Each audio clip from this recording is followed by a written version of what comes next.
Hello friends, this is Tanmoy Banerjee and I hope you guys are doing well. Friends, once again welcome back to Easy Learning Art with Tanmoy, and today I am going to draw a picture, portrait picture with charcoal soft, and I am going to use blender. I am going to use one more item, just hold on, I will show you. So yeah, I am going to use this 6 number blender. I am going to use this soft charcoal, okay, and I'm going to use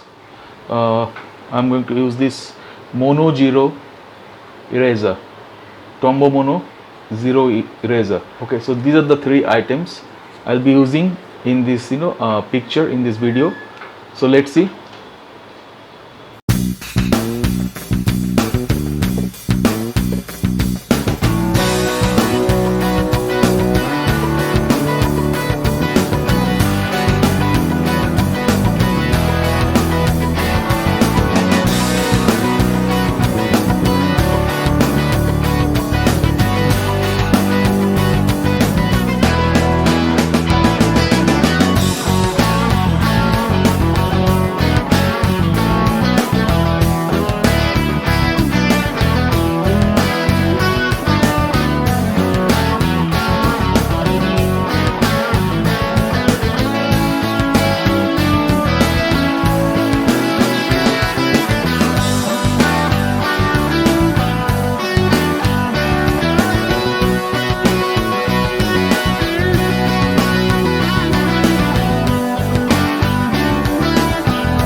Yes, friends. So I have drawn this picture. I have drawn this portrait picture. So this person, I mean, the picture is an imaginary picture, and the person belongs to northeast of India. Um I mean, the imaginary person belongs to northeast of India because he looks like a Chinaman. So this is it for today, and I hope that you have enjoyed the video, you have liked the video. Indeed, if you really like the video, then please give me a thumbs up. Okay, give me a thumbs up, and don't forget to hit the subscribe button as well as the bell icon also, to keep yourself updated with my future work notification. And what else, and if you like the video, then don't forget to share it with other people. That is very important. If you don't share, then my channel does not grow.